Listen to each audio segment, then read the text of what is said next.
So this has been a long time coming, and I'm absolutely thrilled to be able to say that the book is out. It's arrived. The classical brain to the quantum mind, how wave function collapse manifests conscious experience is officially out. It's published by Springer. There's a foreword from Dr. Jack Tuszynski, who's collaborated with me on this book and multiple papers now, which has been an absolutely beautiful process and just incredibly inspiring. And this is a video of exploring the book, basically a exploration or a creative journey together here.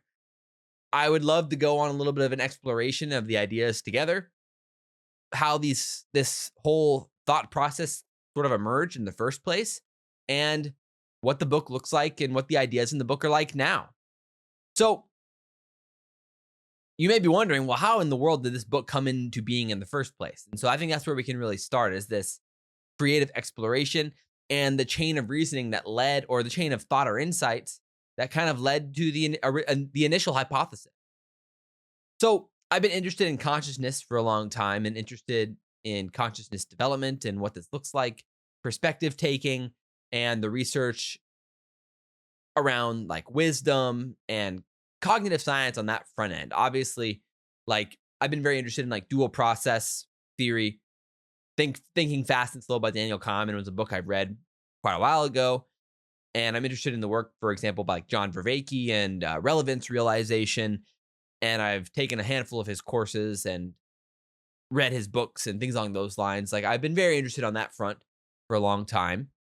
And I've also, had a hobbying interest in physics, but at a very basic level, reading a little bit on the intro to physics and things along those lines. But, I can't pretend like I have a PhD in physics. I don't. But this was part of the initial exploration, and also in the long run, why the partnership and collaboration with Jack Tuszynski was so valuable and so fruitful in this regard. But regardless, I was, already interested in some of the basics of physics and understood the double slit experiment, for example, and the paradox on that front. And this will come into play in a second here. And I was also extremely interested in performance, the performance of sport, obviously, but also music, creative writing, the creative process, creative flow. I was very familiar with the ideas of Rick Rubin. I had, followed him for a while. I hadn't read his book at this point yet, though. And I was very interested in basically the intersection of these ideas. And I thought that consciousness levels themselves were extremely interesting and something that I was excited to explore further in the future. But at the time, I was not doing this formally. I was basically exploring ideas. I was in between really transitioning careers at the time. And in that open space that opened up in my own personal journey of consciousness, an insight arose after a conversation I had with a friend who was having communication problems with his wife. And long story short was, I was like, well, that's interesting. I wonder if there's something more fundamental here about the emergence of consciousness levels in nature. And I started following this thread, and basically that night just had this wave of insights. And I mean, John Vervaeke calls them extended ahas and flow states, where you just have this aha into an aha into an aha, and it emerges over time. And that's really what happened that night. And what happened was, I started wondering, like, well, it's weird that, when I'm playing golf, for example, and I'm in a flow state and things just feel like it's easy. Maybe I've parred 3 holes in a row. And then at some point after I've been playing really well, I then realize how well I'm playing. So something kicks in. And then in that exact moment, every single time, I've always known this. Second, I realize how good it's going, whether it's in Call of Duty or in golf or in, playing music. I played the trombone in high school, or whatever other field of flow it might be. You notice how well it's going. That's the second it's ruined. And that flow state ends. Things become really difficult at that point. It's hard to figure out, well, what changed? All that happened was I noticed that things were going pretty well compared to other points in the past. And then suddenly when I noticed that, is exactly when the flow state ends, and then I bogey or I triple bogey, and the golf round is over at that point. What in the world? That's weird. And in that moment, there was this aha. I was like, well, that's weird. It's kind of like I'm observing myself in that moment. And I knew in physics, there was the observer's paradox, as some call it, or the double slit experiment, that when you observe what seems to be a particle, obviously it's not, it's a wave, but when you observe this thing, this light, this photon, it goes through both slits, and then when you observe it, it has to go through one. It has to choose. So when you don't observe it, it goes through both, and then when you look at it or you observe it, it has to only go through one. So you're collapsing its potential. It's somehow searching a larger search space. It's doing more, exploring more in some sense. This is obviously metaphorical and not exactly physics, but from a metaphorical sense, it's exploring, and then you're collapsing its potential by looking at it. And that was at least how the insight felt at the time. And I was like, could these be like the same physical? Could this be the same thing? Am I collapsing my own potential in the exact same way that someone collapses the photon when they look at it in the double slit experiment? And I was already familiar with dual process theory. So in that same moment, I was like, well, maybe that's kind of like system 1 and system 2. Maybe it's like a switch or something. And that was basically the initial insight. The insight was, what if your own self, your ego, collapses quantum states in the mind or in the brain in some way that switches them? It is basically acting like a switch between system 1 and system 2, and it resembles the same physical process as the collapse of whatever's happening in the double slit experiment. And that was the initial hypothesis. So from that, I started just, Googling and reading papers and just researching like quantum brain, quantum processes in brain, quantum cognition, double slit experiment in brain, things like this. And over time, I was shocked, absolutely shocked to see that evidence already existed for quantum processes in the brain. I was entirely unfamiliar with the field of quantum biology. And lo and behold, in the last basically 2 to 3 years, especially since the Calra study in 2023, everything had changed. And in that moment, I was like, holy cow, like, wait a second. This could be something here.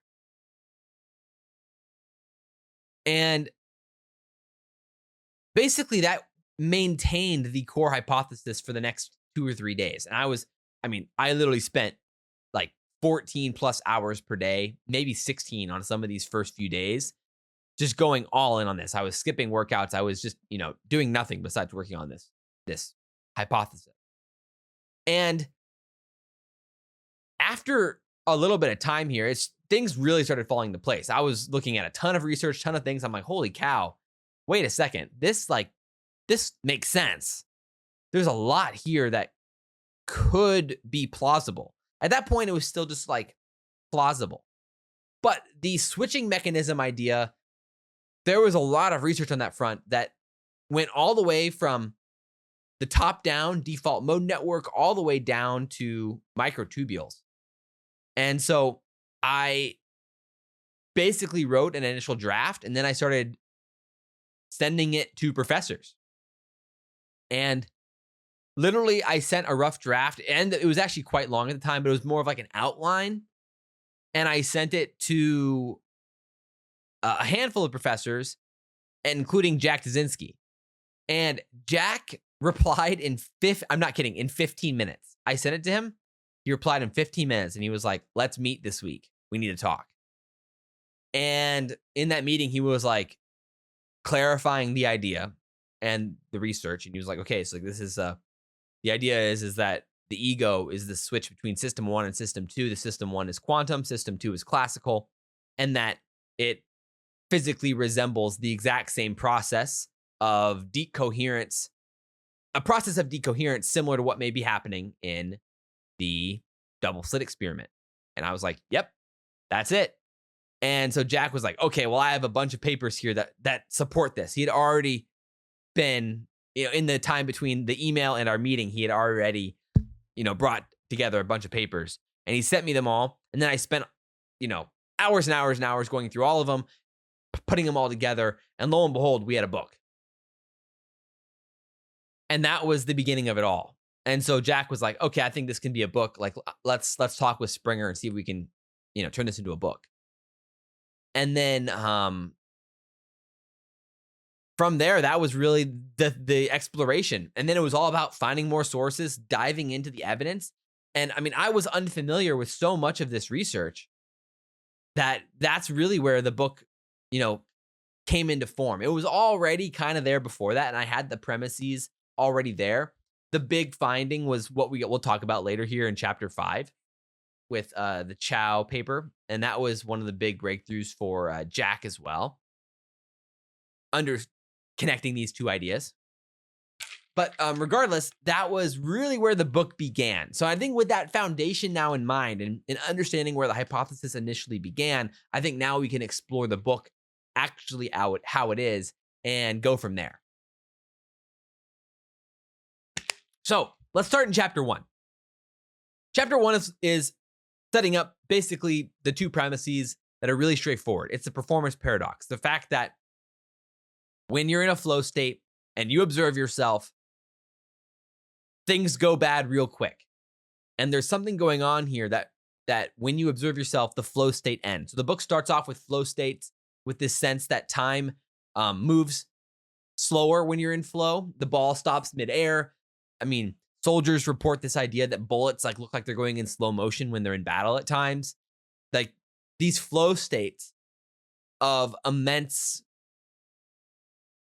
processing, and something's happening there where the sense of presence, the sense of performance, the sense of you feel like you're more connected to the world during these moments of flow, that time is dilating for some weird reason in these scenarios, and the fact that when you observe yourself, it collapses.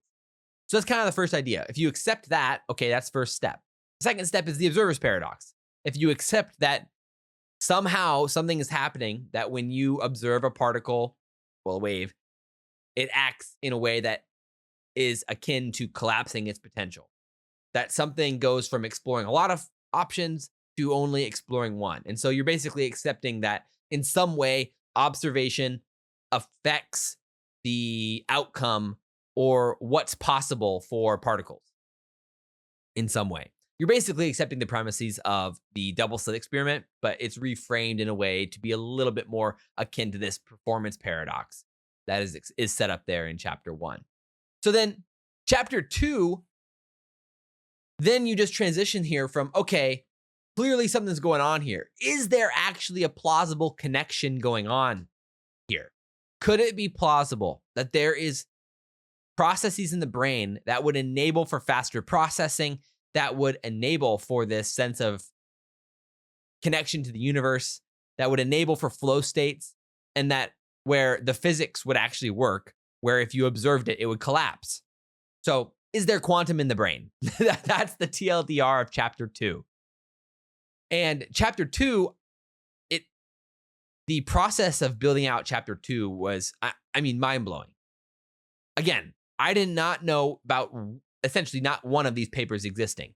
Jack sent me the papers on the bystander effect and the mind-blowing aspects of the bystander effect, which relate to what we'll talk about later with the quantum information dimension and savants and resonant qualia and things along those lines. But the idea that fish that are separated before one is radiated, the other fish also experience the radiation, even though they're not being radiated. Like there's some sort of entanglement quantum process going on here at a biological level. And that is insane to think about.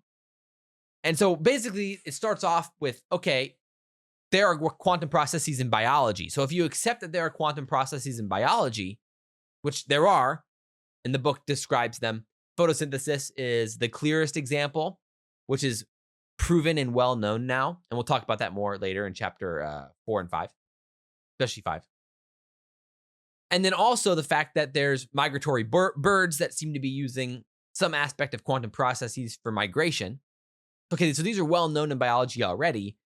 So then wouldn't it be plausible that the brain, which is the most advanced biological system, why wouldn't it in some way harness the power of quantum, especially considering the fact that we already know that the brain is incredibly fast.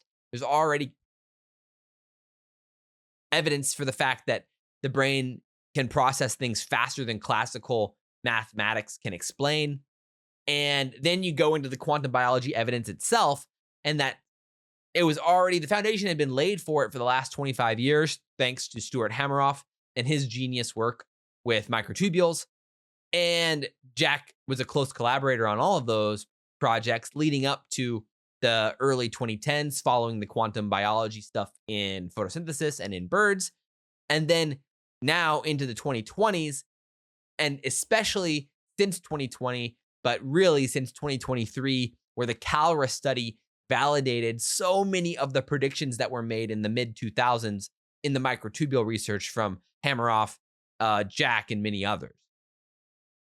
And so the Caloris paper came out, and then the Babcock paper came out, and those two basically proved that microtubules are quantum in some way, that they have quantum properties, that they can utilize quantum processes, and at room temperature especially was the big breakthrough with the Babcock paper, which validated a ton in the quantum biology side, because the argument forever and ever and ever has been that the brain is too warm, too wet, and too noisy to have quantum computations. That's what part of this paper also discusses. It utilizes the arguments from the Nishiyama paper, which Jack was also a collaborator on, and he helped refine these arguments.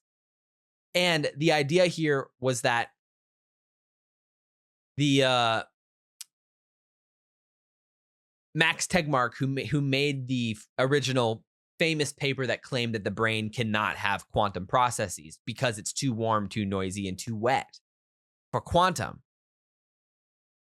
This is entirely flipped on its head in biology, because Tegmark and really the entire field of people who are skeptical of quantum biology were coming at it from the field of quantum computing, which is a technology. It's a human technology invented by humans.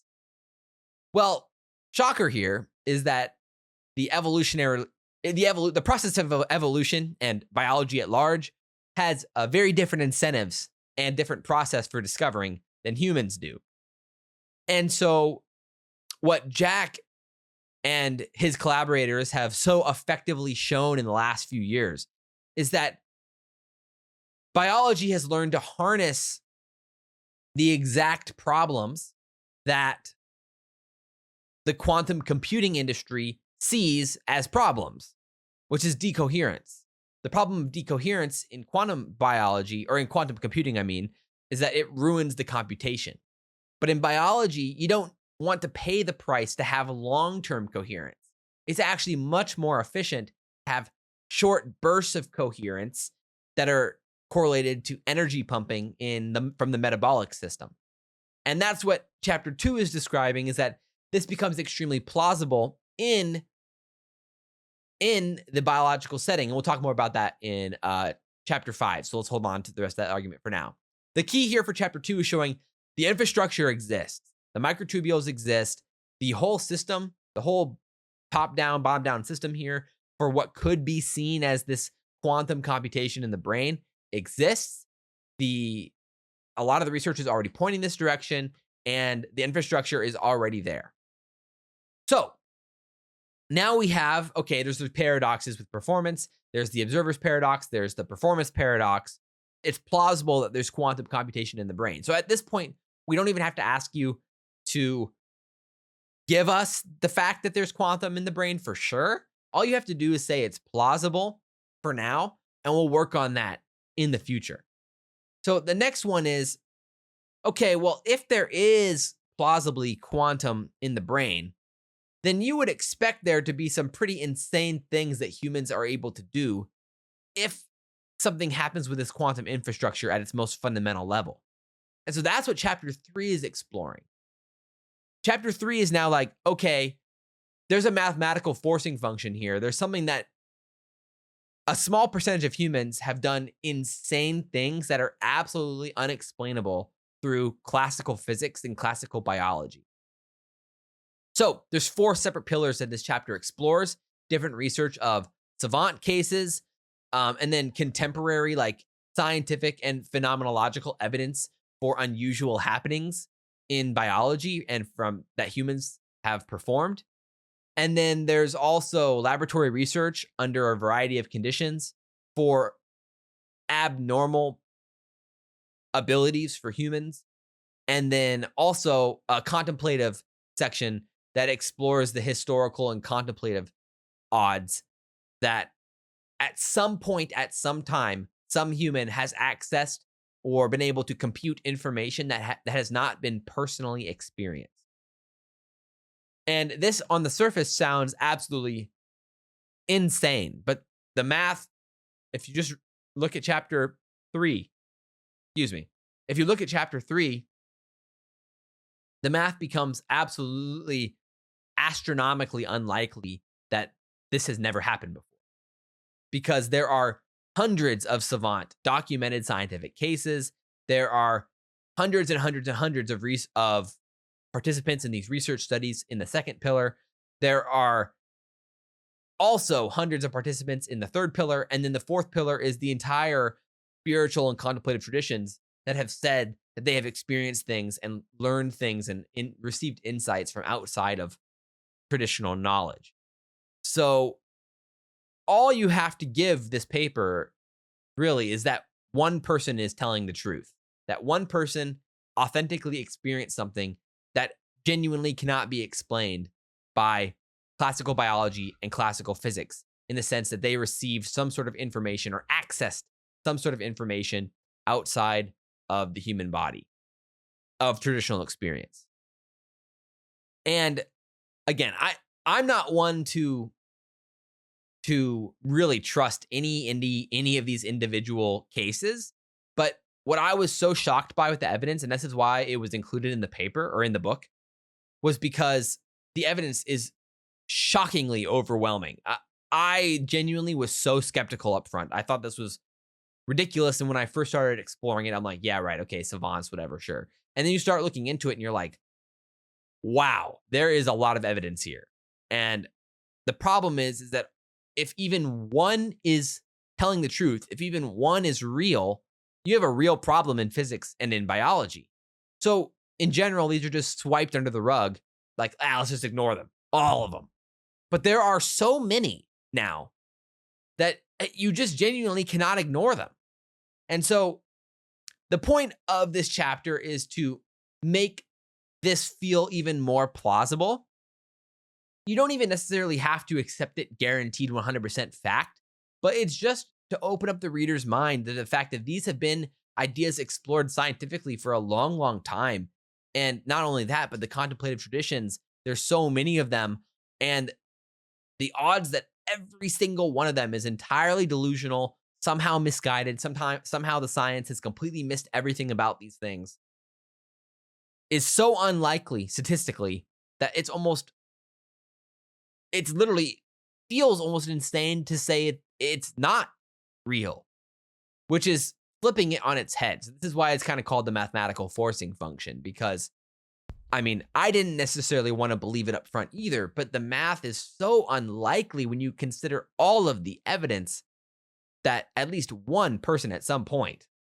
And so that's where that chapter really ends. Is okay, well, if one person ever has potentially utilized these quantum infrastructures to calculate something or access some sort of pattern of information, or to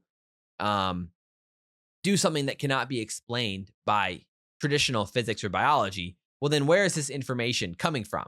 What are they accessing? How are they doing this? So if there's a quantum process in the brain, like, what is this doing and where does the information reside?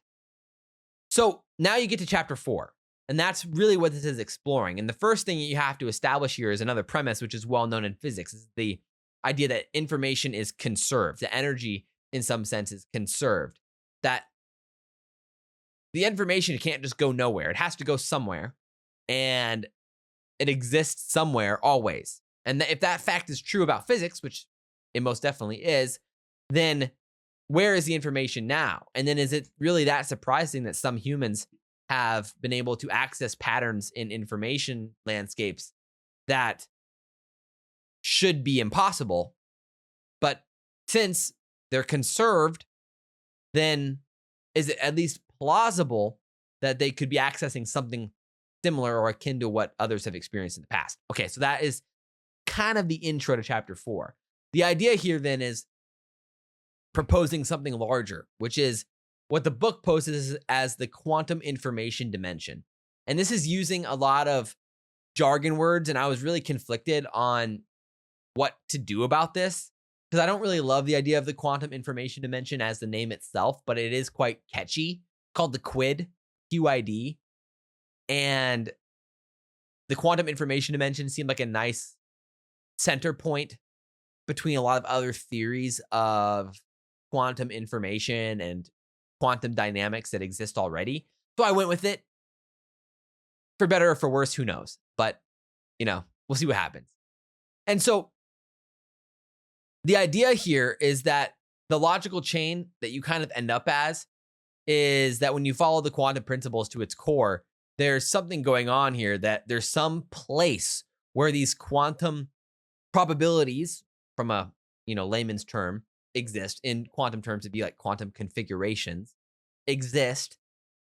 And traditionally, in a given experiment or environment, this is thought of as the wave function. That the wave function is where probabilities exist, and then from that manifests different evolutions of probabilities, and then one of them manifests as a particle in some very, simplistic definition. But this is doing something a little bit more ontological or more fundamental, which is proposing that this exists everywhere, that the configuration space is actually what Feynman's path integral sums over. So in Feynman's path integral, this is what describes how photons or waves explore all possible paths. And that is often said, but maybe not expressed in the most plausible landscape, because a particle isn't necessarily exploring all possible paths. It's exploring all possible paths in a sense, but it's constrained by the current environment that it exists in. Because, like, for example, in the double slit experiment, well, you're firing a photon essentially at an apparatus. So given the energy constraints and given the environment around it, there are only certain paths that have any real possibility of manifesting. And so you could shoot at it for a million times, and then those other paths will never manifest, for example. So this is the idea, is that there's a probability landscape for every given action, and that landscape manifests as a probability distribution. So when in the double slit experiments, you see a pattern that emerges through the interference of the wave, because the particles are exploring all, it's more likely to say plausible paths or possible paths given the constraints of the current experiment in that sense. It's not like that photon is exploring, the outermost of the galaxy in some real sense, or the universe. It's exploring the paths that are constrained given the current setup. But that does not limit the Feynman path integral, because the path integral itself is showing that in a mathematical environment, that environment is exploring all paths in some real sense. Anyway, so what this book is doing is, this is inside of his formula, the path integral is summing over all possible paths, which is really what this book is now formalizing as the entire Hilbert space, or the entire configuration space of all possibilities.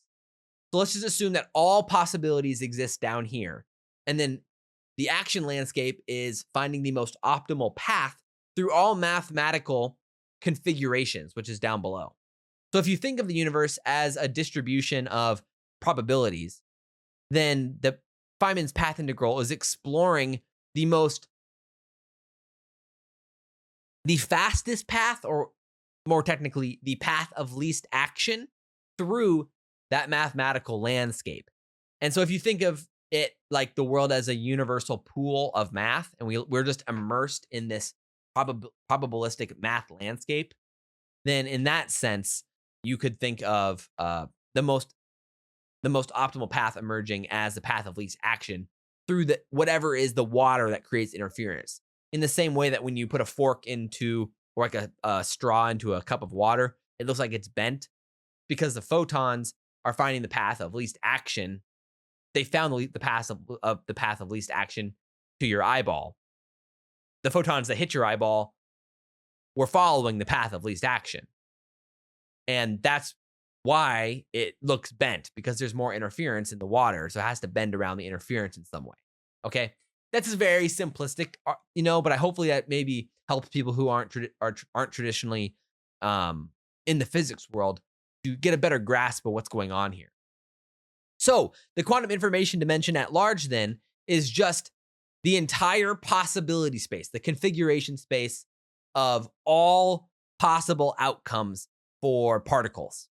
And from those possible outcomes manifests reality in some sense. At least that's what the book is hinting at here in chapter 4.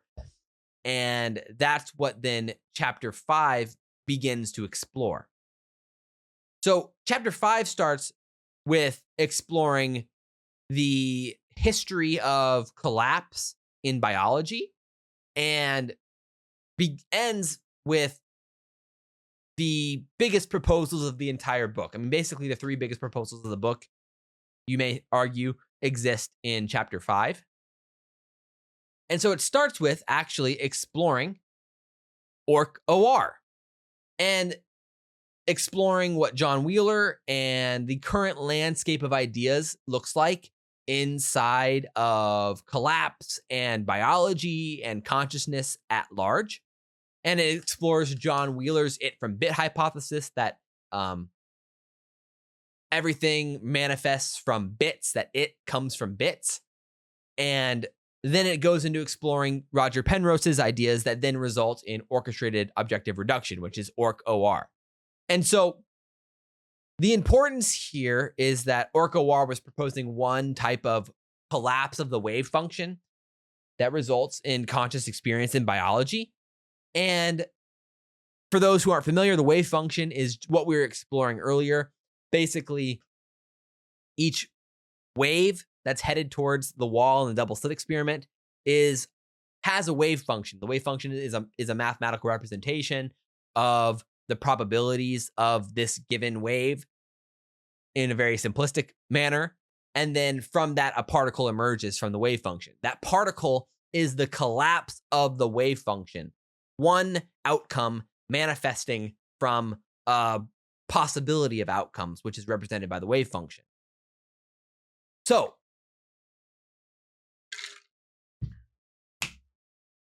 the first key here for chapter 5 is exploring what collapses the wave function. And so the big proposal here in chapter 5 to kick things off is that collapse is a gradient process through a narrowing of information and information exchange until essentially one outcome has to manifest. And this is not agreed upon in physics. There's no consensus view on what collapses the wave function, and there's not even consensus view on collapsing the wave function as the correct idea for what manifests physical reality in the first place. So this is taking a handful of separate important stances in physics right off the rip here. But this is going through decoherence theory, and if you want all the details on the physics, it's all here in chapter 5, and chapter 5 probably is the most fundamentally important chapter in the book, for at least that hinges on the arguments, because there are 3 proposals that happen here in chapter 5, and it's quite long. But basically, it's describing the thermodynamic nature of collapse itself, and that when you start from h, Planck's constant, and you work your way out, you begin to realize that the collapsing of the wave function is the manifestation of at least one quanta, one h, and these get locked into processes, mass in some sense, and this is essentially what collapsing the wave function is. You go from a bunch of probabilities through interference and then through thermodynamic conformation, which is entropy. And entropy is essentially the generally explained as the world constantly becomes more chaotic, goes from order to chaos in some sense, that when things happen, things disperse into the environment. From a physics perspective, this means that information is lost to the environment. And so what's happening is a thermodynamic exchange this is what the book's proposing, that a very physical process is happening here, that you're actually losing coherence through information dispersal into the environment. And if you're familiar with blockchain, this was the big insight and aha when writing this originally. This was not in here originally. It was sort of hinted at, but there was no original aha. And then Jack had sent a paper through his editing process of this original document. And this is where he sent the Melkick paper, was like, okay, this is a decoherence process. And here's the evidence that'll help, really fill out this part of the book. And so proposal 3 really hits that one home. The idea that the decoherence happens through recording channels in the environment. And so with akin to blockchain, and this is where, like I said, the insight originally hit, was like, wait a second. If you're familiar with blockchain, in blockchain technologies, there's a mempool, which is where transactions basically get churned around until one is authenticated in a proof of work system through energy, actually. So you have to mine Bitcoin by spending energy, and then that energy is what authenticates the transaction. And so I was like, wait a second, this is very similar to blockchain. Actually, is that the environment is acting like the confirmation, and that as particles disperse into the environment, it becomes statistically irreversible, that there's not enough energy in this current configuration to reverse the energy that was lost into the environment and now entangled with the environment. It's like, a soup. It's like, imagine making a soup and then you put all the ingredients in there, and then now you blend it up into a blender. Well, imagine trying to reconstruct the fruits that you put into a blender. That's a great analogy, is a smoothie. So you put a bunch of fruits into a smoothie, into the blender. Okay, while the banana and the apple and the orange and the slices are still there, you could probably still reconstruct the apple and the orange mostly and get back what you had originally. But once you press blend, once it's authenticated, there's a process. You can't go back in time. You're not going to reconstruct the smoothie. In the same way with decoherence, there's a certain point, and that point at which it becomes statistically irreversible is the point of collapse. That's when officially it is collapsed and is now irreversible. And this is actually this was one of the most fun chapters to write, because there's so much interesting evidence here converging in physics. And some of my favorite experiments were the Beck experiments, which are Bose-Einstein condensates. And it shows that you can actually pause collapse essentially, and actually reverse collapse in some real way. If you have temperatures close enough to absolute zero, you can essentially reverse collapse, which in physics shouldn't be possible in theory, at least with older views of what collapsing the wave function meant. But then what the big aha here was I asked, well, why would temperature have anything to do with why collapse would be reversible? And I'm like, well, what is temperature? And if you've taken any physics class, what is temperature? Temperature is basically just the average collision rate of particles in the air in some real way. And so high temperatures require lots of particles colliding. And what are lots of particles colliding? Well, I mean, that's interference. That is a lot of interference in the environment. At any given time, there are unimaginable amounts of particles in the air in any given room. So imagine how hard it would be to maintain coherence in a world where particles are flying around at billions and trillions in any given volume of air. And so that was a big aha, was like, wait a second, this is what reversal is. Temperature is correlated to collapse because it is interference. It's narrowing the amount of possibilities that can exist until only one can exist. And at that point where only one can exist, and at the point where that point becomes statistically irreversible, now we're at collapse. So that was basically that. There's a bunch of evidence here that are epic papers. I highly recommend reading this chapter if you're interested in the physics, because there's a lot of really, really cool ideas here. And Jack and I are working on some papers that are currently in peer review right now, really nailing home this whole physics argument that's even more coherent, no pun intended, than chapter 5 is, I would say. But yeah, there's some really awesome papers here that you should read, regardless of what your thoughts are on the rest of the ideas. So then after you nail down this idea of collapse, okay, if collapse is a process of interference until there's an authenticated record, well, then that clearly could happen in the brain. That's no problem. And so then the question becomes, well, how do you maintain coherence in the brain? And that's something that we'll talk about here in a second. But what was shown then chapter 5 starts to explore, well, what would evolution do? And it begins to show that evolution would definitely want to utilize something along these lines, this switching between one side and the other, this ability to control the dial in some way. And decoherent is a dial. It's all the way coherent to all the way decoherent. Quantum is literally a spectrum between entirely nothing and entirely something.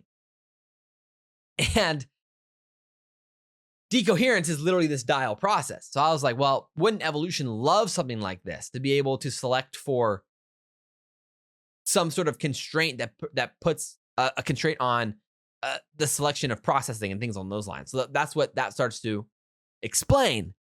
And then that's where it kind of throws its first ace out of this from the sleeve here. And that is when it poses the question, what if interference is the point? And this flips the entire Max Tegmark too noisy, too wet, too hot on its head. And this was also one of the biggest aha moments of the entire writing process, was when I stumbled upon this Chow et al. Paper from 2020. And it was just through some random search of like decoherence in biology or something like quantum processes in biology. And I was reading up on the photosynthesis arguments.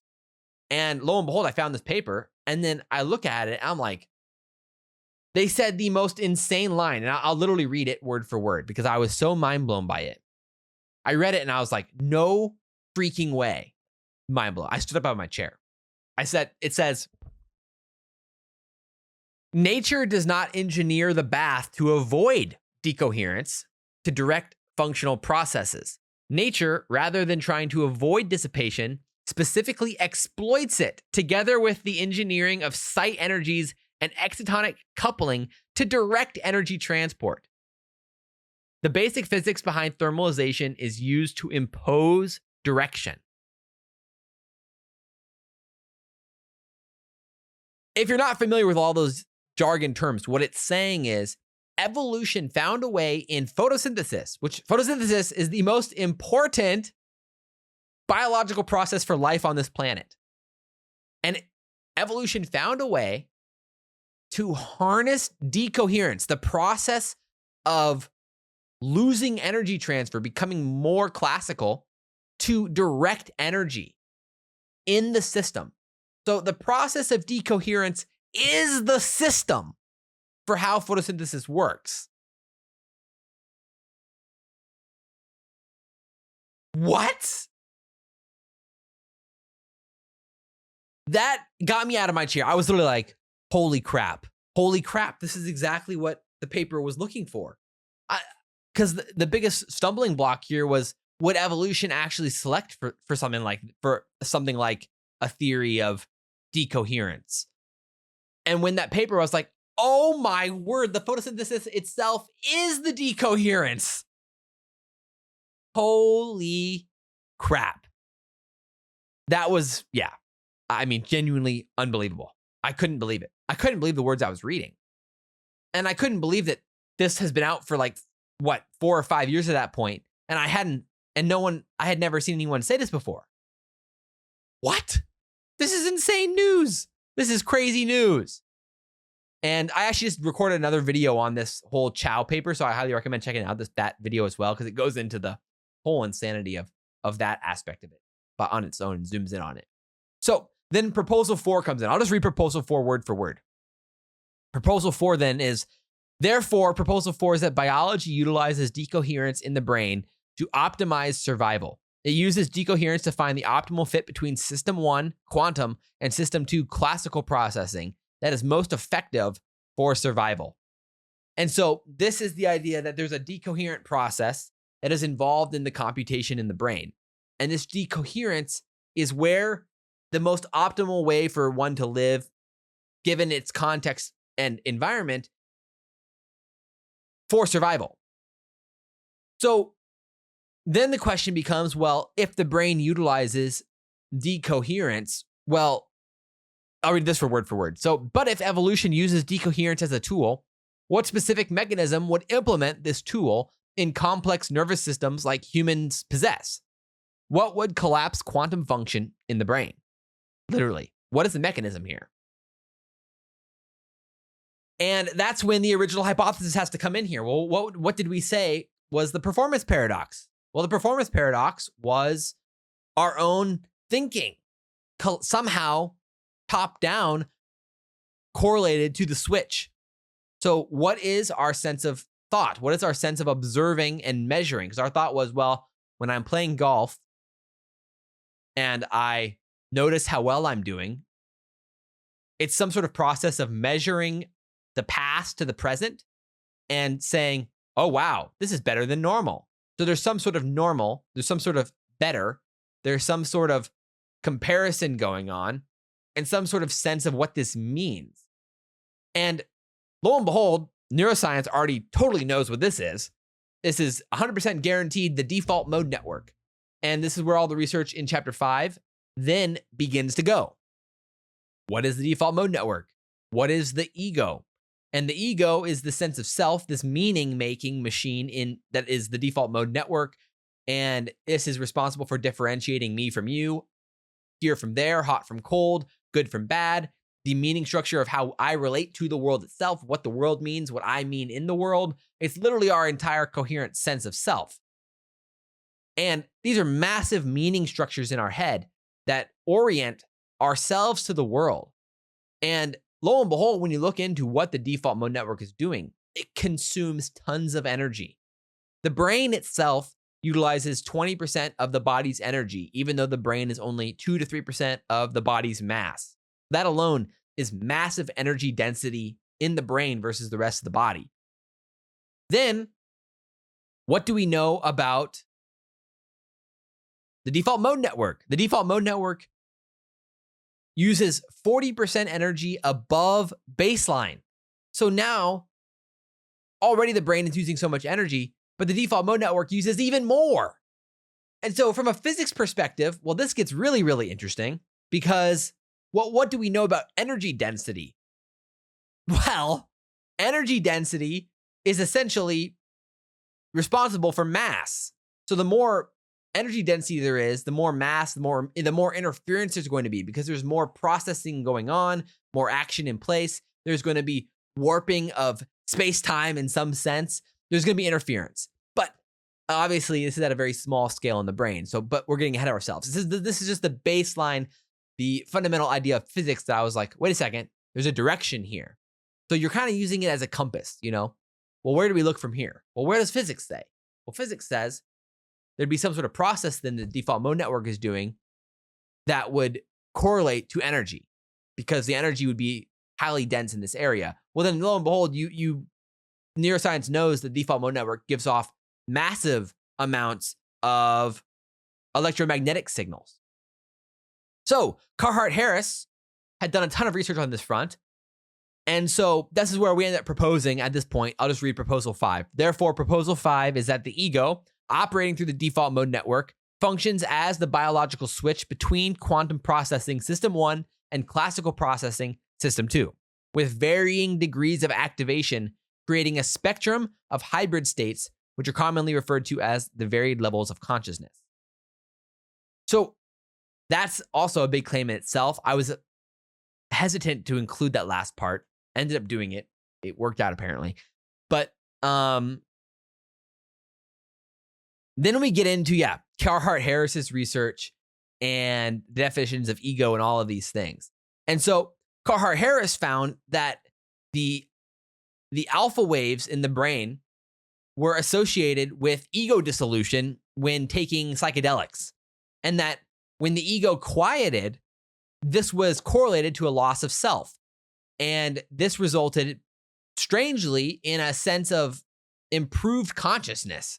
So you would think that when the sense of self disappears, that would reduce one's sense of well-being in the world, but it apparently increases it, which is a weird paradox when you actually take the science and biology literally, because based off what we know about ourselves, you would think that when you lose yourself, that'd be quite traumatic. But actually what it seems to be in research with psychedelics is this actually like the best thing ever.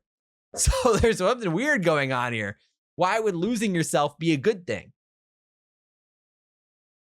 But when you start to put that in the context of what this book is proposing, well, wait a second. When you lose yourself, what is also correlated with losing yourself? Flow states. And so that's what the rest of this chapter also goes to show, is that in moments of flow, in moments of insight, in moments of high performance, you lose yourself in the game. I mean, Eminem literally says it, right? Like, lose yourself in the moment and yada, yada, yada. Like, people know this. People know this is how this thing works. In the flow states, you lose yourself in the moment. You lose yourself in the performance, in the sense of presence that you get in a flow state.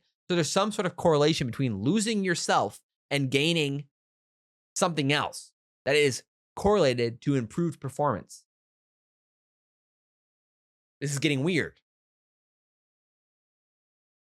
And so what the rest of this book really goes to do, or the rest of this chapter, goes to do, is it proposes the whole system.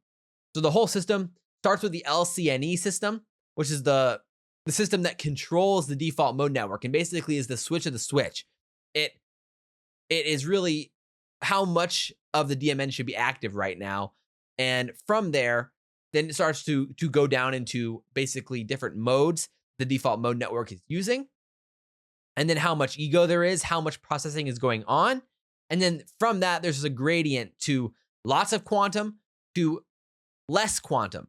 And so this is where the whole book really starts to culminate into its big proposal, which is the equation P equals QE. So this is actually originally proposed early on in the book in the first chapter, but this is where the understanding of the equation really comes to be, which is that one's performance equals quantum computation divided by ego interference. Or you could really say more broadly, processing divided by interference, or possibility divided by interference.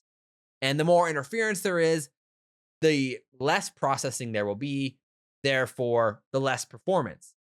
The less ego or less interference there is, the more processing there will be, or the faster processing there will be, and therefore better performance.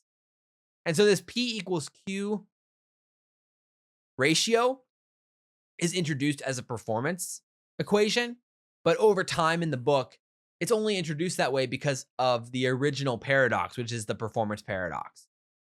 And so it makes more sense to introduce it as a performance equation. But what you come to find out as the book goes on is that it's actually a selection equation. That in some sense, it's sort of like Feynman's path integral. That performance actually equals the most optimal path. And that Q is all possibilities.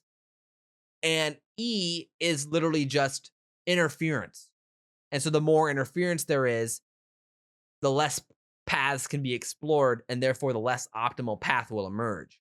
in some real sense. And we're going to see that as that plays through. So keep that in mind as we continue to explore the book. So that's really what a lot of this book, this rest of this chapter is doing, is exploring the mechanism, proposing the mechanism, and then showing you how the DMN constructs one's reality and how the ego is basically this internal collapse mechanism, and then goes into the evolution of it and how how evolution would really much benefit from having the system. So importantly for this chapter, I wanted it to be, it felt optimal for it to be embedded in evolutionary logic. And so we bring forth a ton of evidence here from Kavam and Plaskach, who end up getting introduced here earlier in the book, for why having this back and forth between both options, quantum and classical, is extremely valuable, and why having interference and having collapse is extremely valuable for survival, and why this would be selected for over time. So now we get into chapter 6. Chapter 6 is showing the computational nature of what we just explored and the more practical explanation for what this may look like.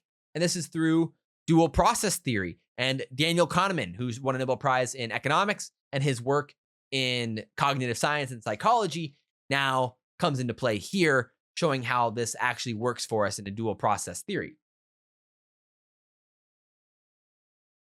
So the key here for this chapter is to really see how the process works. And this is where John Vervaeke's research comes in, and it goes to show how the ego is operating as relevance realization itself. That's a big statement up front, I realize, but that's what this chapter is really going to do, or what it does is explain why this is happening in the first place. And so what it's doing is it's using the analogy of a GPU and a CPU, so computing language, to show that GPU is over here, parallel processing, looks at all paths at once. CPU is linear processing, classical processing. It does if-then logic and linear processing as a whole. So in the same way, system 1, 2, GPU, CPU, quantum, classical. And that's really what it's doing, is it's giving people a framework to understand how this dual process theory would genuinely work with this infrastructure. So then the question is, well, how does the brain go from all this quantum to actually finding a solution? And this is what John Vervaeke's work has done so beautifully well, is show the process of relevance realization, how the brain uses a bunch of heuristics, which, what are heuristics? Heuristics are beliefs about an optimum way to search a space. So in chess, a heuristic is control the middle of the board. And so when you hear that, you're like, okay, I'll control the middle of the board. And that does actually help you play better in chess by just thinking about controlling the middle of the board. Even though that doesn't actually mean anything per se, but it actually narrows your search space, and it creates a hierarchy of what moves you should make and which moves you shouldn't make based off of just one heuristic. And so what Vervaeke argues is that heuristics is what the brain functionally uses to narrow the search space and allow for all possibilities, everything in this room that I could be focusing on, to manifest into what I talk about right now and what I focus on right now. Because in theory, I could be focusing on the color of the wall, how the fan is spinning, the shadows in the room, the feeling of the carpet on the ground, the little lights that are blinking all over the place, what my computer screen is saying, the sounds in the background, if the cat is meowing outside, if I'm hearing a car driving by right now, if, oh, there's a plane going over right now. But why am I not focusing on all of those things? I mean, I could be focusing on those things, but why aren't I focusing on those things? And why am I focusing on talking to this random little lens that's in front of me right now with this foamy thing that is called a microphone? And why am I saying the words I'm saying right now instead of talking about purple elephants? I mean, I could be talking about purple elephants and, little green aliens, but I'm not. Instead, I'm talking about relevance realization. So why am I doing that? And that's what John Vervaeke's work is doing, is that if you otherwise did not have these heuristics, things to focus on, things to narrow your search space, things would be theoretically completely incomputable, combinatorially explosive is what he calls it.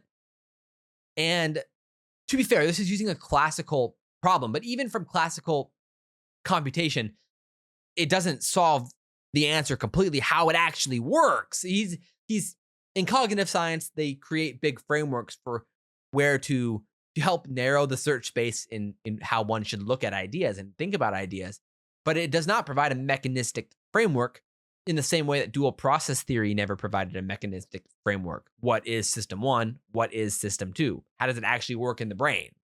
In the same way, John Vervaeke never provided a biological mechanism for how relevance realization works. There were theories for how small system, or what are they called? Small network systems, something on those lines. Small world systems, I think is what he calls it.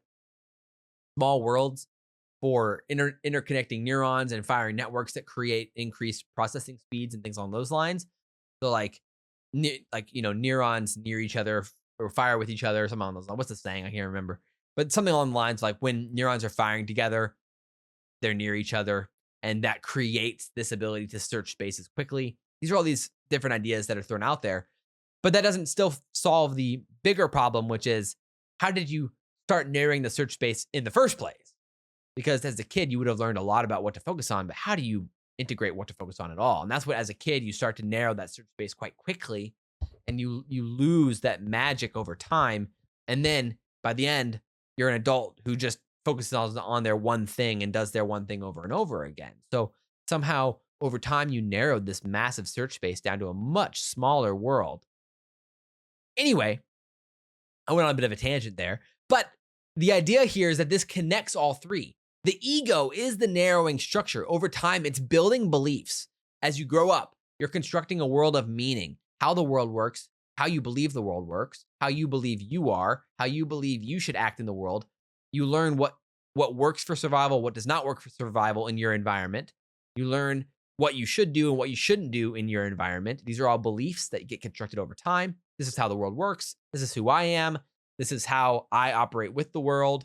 And it creates this reconstruction of the world in your mind.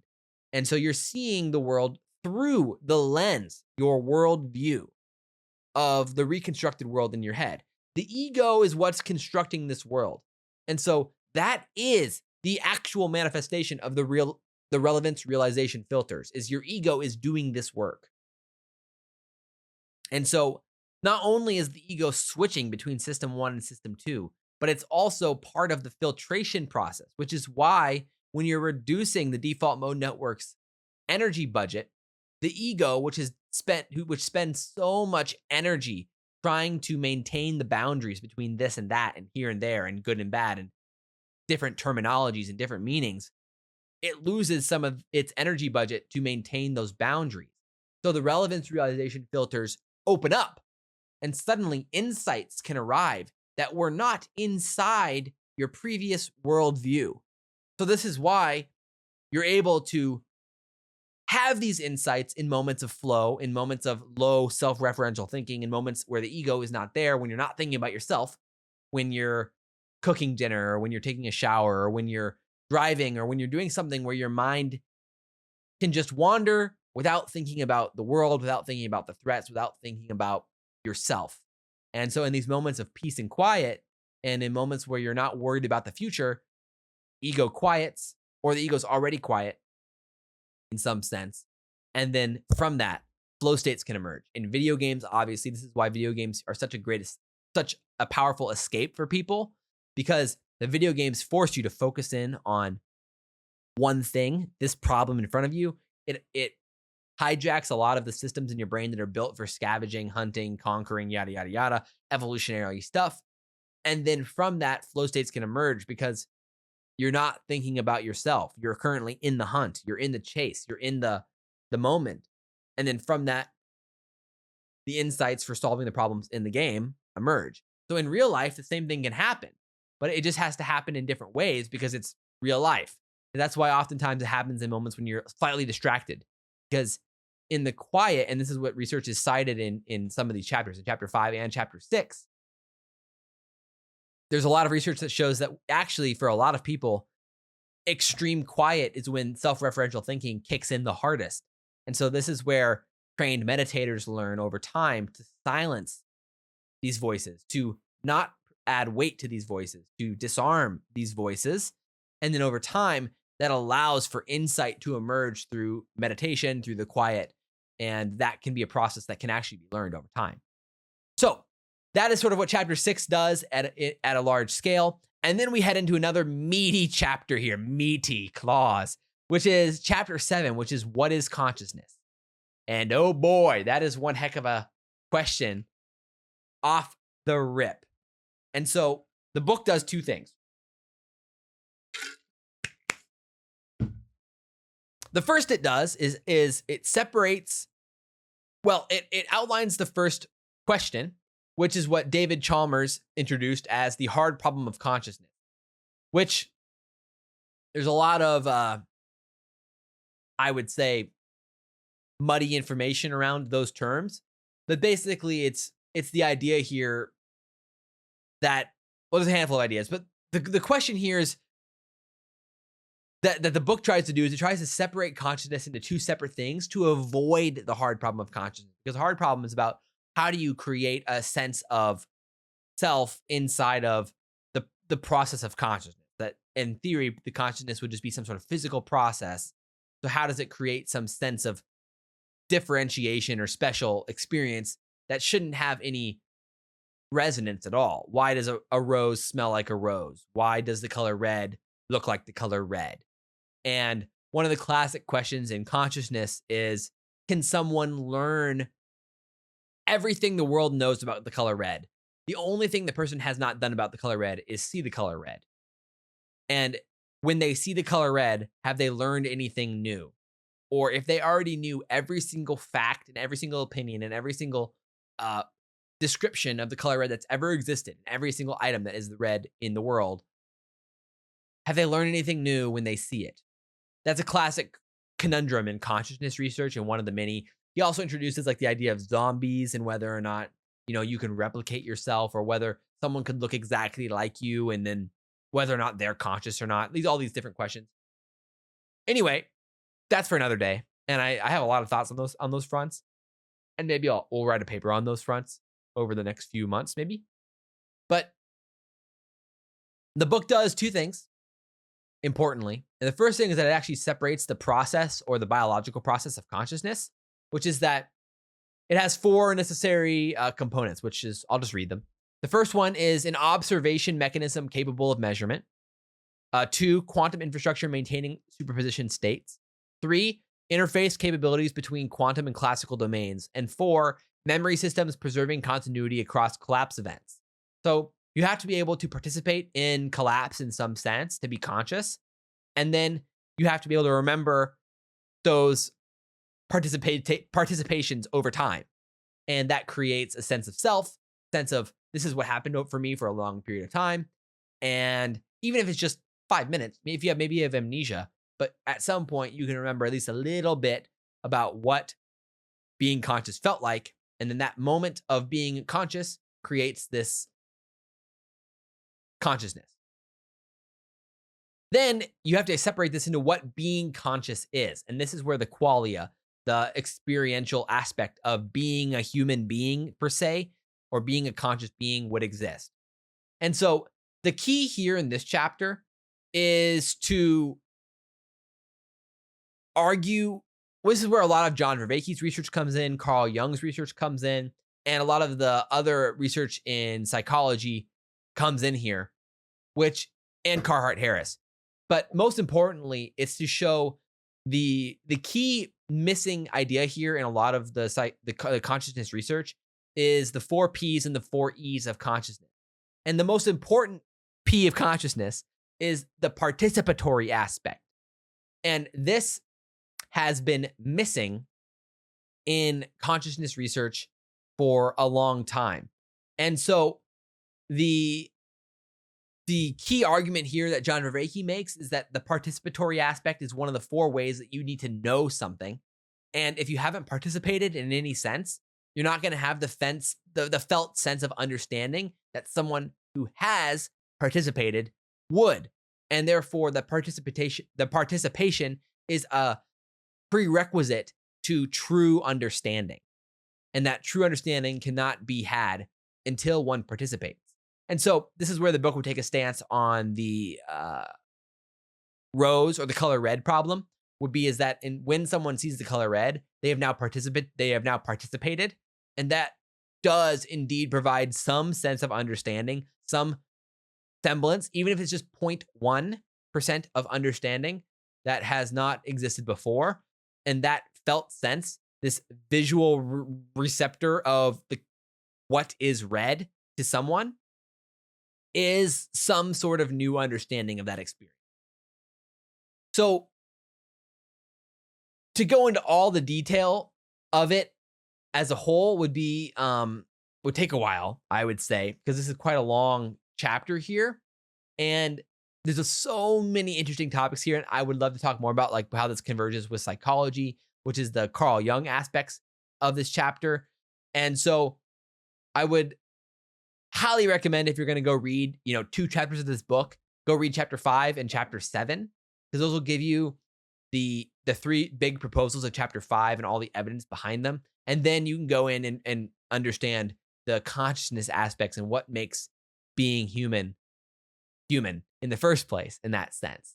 And so that's where I would really begin. Maybe I'll just read this part to you right here, which is just the differences in knowing. And so I'll just read you this section here. So when you know the tree is green, system 2 processes already collapse quantum states into linguistic communicable knowledge. Procedural knowing. Oh, I'm sorry. I skipped a part. There are 4 different dimensions of how consciousness engages with reality. The 4 Ps. This is from Vervaeke and Ferraro, 2013. Propositional knowing, which is knowing that, is describing, classical facts about collapsed states. When you know the tree is green, system 2 processes already collapsed quantum states into linguistic communicable knowledge. So pretty straightforward. You're something that already exists.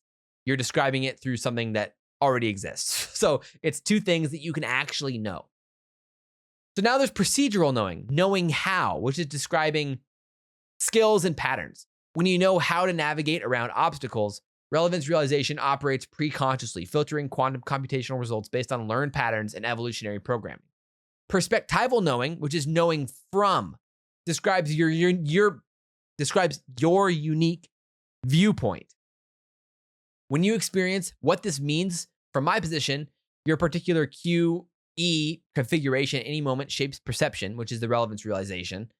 The meaning structure that your worldview currently is shaping how you perceive. And so when you're giving your perspective, you're knowing from your unique viewpoint. And so this is influenced by the adaptive programs we'll get into later and accumulated memory patterns. And so then participatory knowing, which is knowing with, now describes direct engagement with reality through co-creating interactions. This is probably the most important dimension. And this 4th dimension distinguishes human consciousness and may help explain why consciousness has phenomenal character, because you're actively participating in its construction, reality's construction, and in consciousness's construction through quantum collapse. And then Carney 2020 says, action-based theories suggest that the environment is disclosed through active probing as opposed to passive registration and subsequent synthesis of sensed data. So this is, again, the idea that the participatory aspects of consciousness would then be a quantum characteristic, and that would create for the unbelievable sense of presence and parallel processing and speed that you can have in flow states. And so this goes into chapter 6 and 7, go into why a flow state itself, when you're in a flow state, the time can slow down, because in a flow state, you're accessing a way faster computational regime. And so relative to the rest of the world, your brain is now processing information so much faster versus your normal baseline that it's like increasing the frame rate on a camera in the same exact way. You're increasing the frame rate of processing that your brain is currently operating from, and therefore relative to previous perspective or previous experience, it feels like the world is slowing down because quite literally it is relative to previous computational speeds. And so this is, again, because we live inside of our heads, we can only experience what our brains are reconstructing of the environment around us, the space around us. The processing at which that occurs is literally creating a relativistic aspect of time. So it's no surprise that time flies when you're having fun. I mean, the saying exists for a reason because some aspect of us as humans knows this to be true. When you're having fun, what are you doing?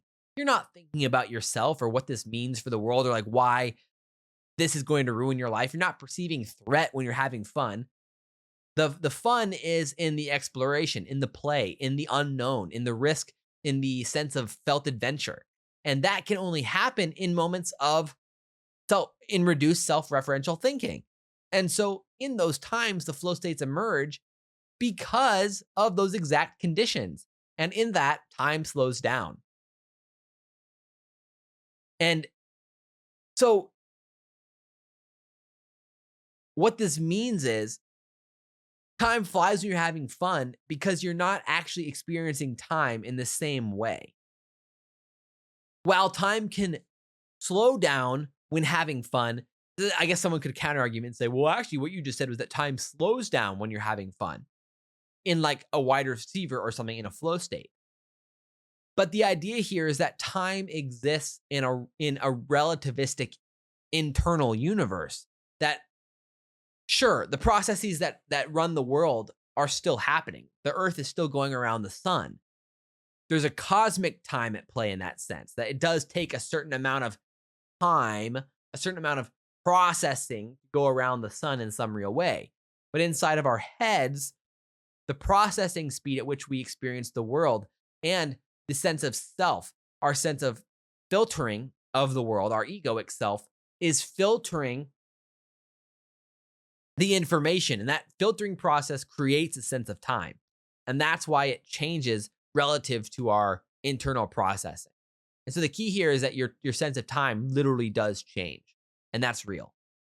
So now we get into two of the most interesting chapters of the book that are absolutely fundamental to what's happening in consciousness.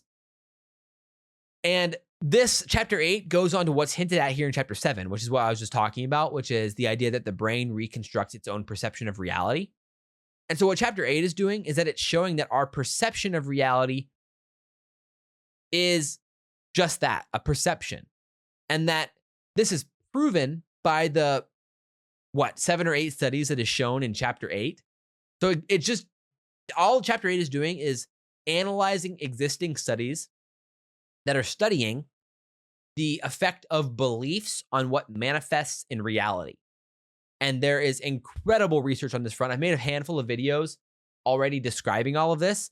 So if you want to go watch those videos on the full breakdown of all of the research in chapter 8, you can go check that out.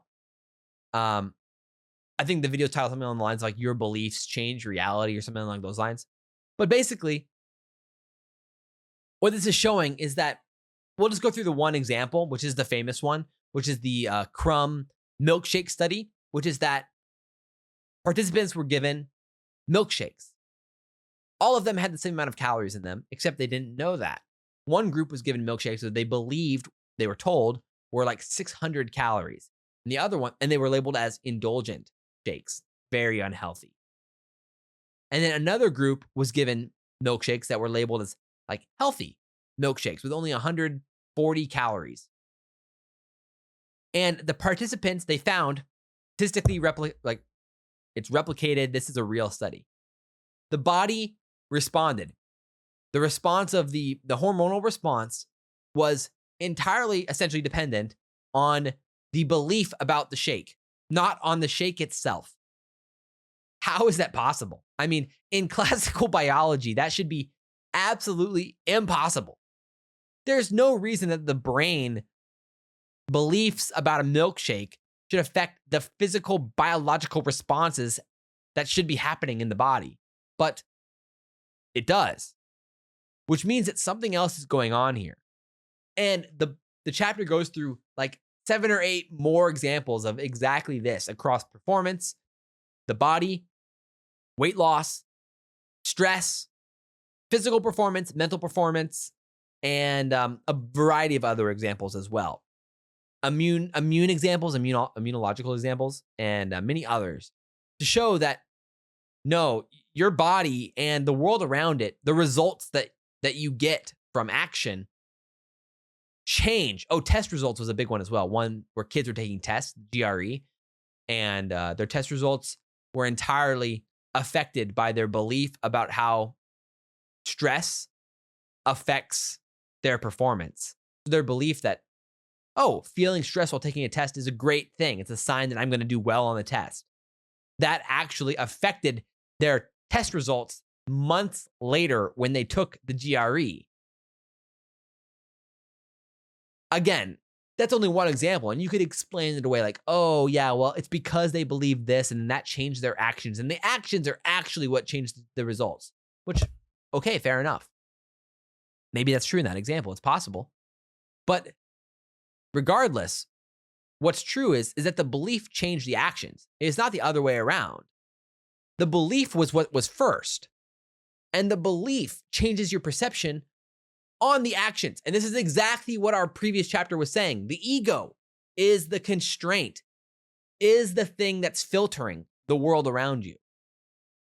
All of the possible options exist, but the ego's filter, what is the ego? It's a massive web, a collection of beliefs that are the heuristics that filter what your brain then computes.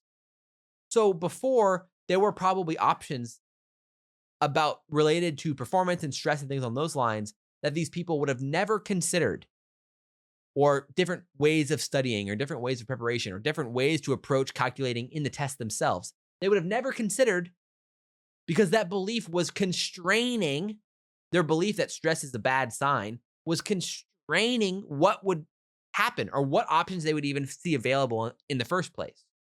So this was a heuristic that was not serving them well. And so you can see how the ego is a filtering mechanism, a constraint, a relevance realization filter, a way to compress all of this up here down into what we experience or what can possibly be experienced by us at a given moment. So then chapter 9 explores exactly why this is the case. Quantum cognition research already exists on this front. It already shows that your beliefs get entangled with the cues, that your belief about the test gets entangled with taking the test itself. And that when you assign a value to, when you experience something, you assigning a value to it changes its weight in your psyche. And that the judgment itself is part of the mechanism for building the world around you, the filtering process, the ego's filter. And so that's what chapter 9 in so many ways is doing. And it provides evidence after evidence for the quantum cognition research that shows that the beliefs are what's constraining the system. The beliefs themselves are what's doing this, and that assigning weight to them, and this is through the contemplative research on meditation, actually, that guess what the Eastern religions teach about meditation in non-dual meditation and all of these research in Mahumedra contemplations. What are they taught? They're taught that when feelings or thoughts arise, you cannot assign them extra value. You cannot judge them as good or bad or valuable or not valuable or useful or not useful. You notice them, you observe them, which is, notice the language here. You observe them, but you don't assign value to them, which means you're not changing their weights. You're not giving them more energy or more power or more value in your mental calculations than anything else. And then what happens is they fall back into the ocean. And the terminology you usually used here is like a tide or a wave rising in the ocean and then falling back into the ocean. So what are they saying here? The key here is to find beliefs, and to dissolve a belief is to observe it without assigning it any value or reassigning its value. If you notice that it's been given a lot of value in your psyche, then you would need to devalue it, to notice that it has value and then dissolve its value by saying, it doesn't matter anymore. I can let that go. And through that process of letting go, that will open up the very narrow relevance realization filters you have on right now, and slowly open them up to all of the possibility up here. And over time, these are the trade-offs between rigid beliefs and identity. And over time, that will increase the computational space you can access. And through that, more valuable insights will arise, more connections will emerge between disparate ideas. You'll be able to more quickly navigate informational pathways in your mind, because right now your ego is basically blocking off the roads, the paths with, roadblocks, because they're seen as not relevant, when in reality you can't possibly know if they're relevant or not. And by removing the barricades, things will emerge that would otherwise have never emerged before. So we're getting to some philosophy here, and actually some ideas that another book I'm working on is actually talking about. But that's what chapter 9 is doing. And then it ends with a case study on Carl Jung. And this was maybe the most mind-blowing thing to me, is I had read Carl Jung a little bit in the past, but really just his baseline ideas on psychology, what people call early Carl Jung, his traditional Carl Jung ideas. And a lot of people completely throw out the second half of Carl Jung's career because he started getting mystical on us. But the irony is that he wasn't getting mystical. What happened was he started working with physicists. He started working with Wolfgang Pauli, who won a Nobel Prize in physics. And what Carl Jung began to realize is that the psyche acts in quantum physics ways, and that him and Pauli saw the world in a very similar way, and that they were working together on a way to unify the two fields. But they did not have the language at the time. The path integral was not known in mainstream physics at the time. Carl Jung died in the 1960s, and he just missed out on, entanglement and the mainstream ideas of the path integral and what it actually would mean for physics and a lot of what we understand about cosmology nowadays. So Jung missed out on a lot of this before their work could be completed. But you go and trace what they found, and it is shocking, absolutely shocking. So I went down a massive rabbit hole of Carl Jung, reading him, because I had never read his later works. I'd only read his earlier works on personality and ego and the shadow and the really understood basic stuff, dreams and stuff like this. But I had never considered it in the context of physics. And then suddenly, because I had opened up all of these new pathways, literally what we just talked about, it was shocking what Carl Jung was describing, because his work with Wolfgang Pauli was describing in more rudimentary ideas in early physics terms what essentially we are describing in this book already.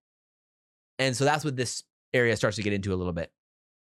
And I highly recommend checking that out. It's not directly relevant to maybe dive into fully here, but it is unbelievably interesting. And some of my personal biggest joys of the last year or two while working on this, I guess last year with Jung, was reading his work and exploring his journey through these similar pathways. And it was genuinely mind-blowing.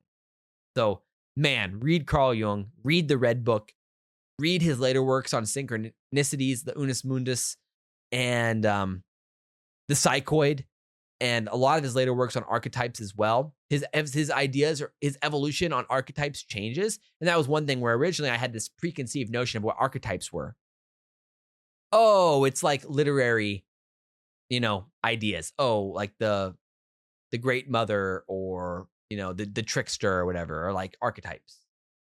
And they manifest in storytelling. Okay, cool, I guess. But I had never considered what Jung began to talk about later in his career, which is that archetypes are physics. And that's what this chapter then starts to connect with. And later on, we'll talk about that. Excuse me.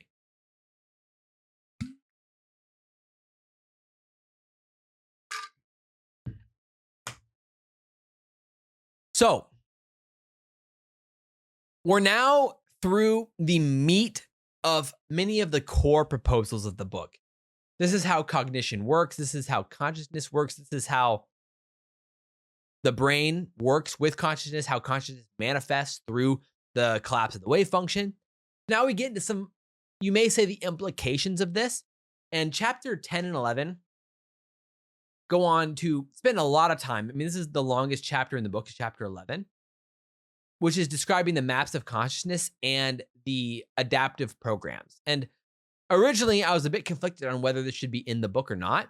But then it became very clear to me after reading Jung that this has to be in the book, because these are principles of physics manifesting throughout human populations. And there's scientific evidence for this through Cook-Gruder's research that these are distributed amongst the population of humanity. And that this goes to show why a lot of the science on these fronts has missed this, because it hasn't taken into account the differences in consciousness levels. And again, I want to be clear here. People hear the word consciousness levels and they get very defensive a lot of the times, but it's not a hierarchical system. The beauty of these chapters, and this is what chapter 10 goes in to describe in detail, is that each level of consciousness is a part of the human spectrum, and that each one plays a fundamental role in human development, and that each part of the journey along this pathway is beautiful in its own sense, and it is part of the human experience. This is what Carl Jung talked about extensively in his work, was that the process of individuation, as he called it, was, the journey is part of the experience of life. The destination isn't to be enlightened or something along those lines. It's slowly but surely dissolving the self, letting go of the self, and seeing what manifests when the self gets out of the way. And this is a process that takes place over time, and that manifests in the levels of consciousness. And this is what Cook-Gruder found in her research with thousands and thousands of participants, is that, oh yeah, there's a distribution, a bell curve of sorts here amongst the levels of consciousness. And so that's really what this is doing, is showing, okay, the levels of consciousness are real, they're scientific, they're grounded in science, they're grounded in research.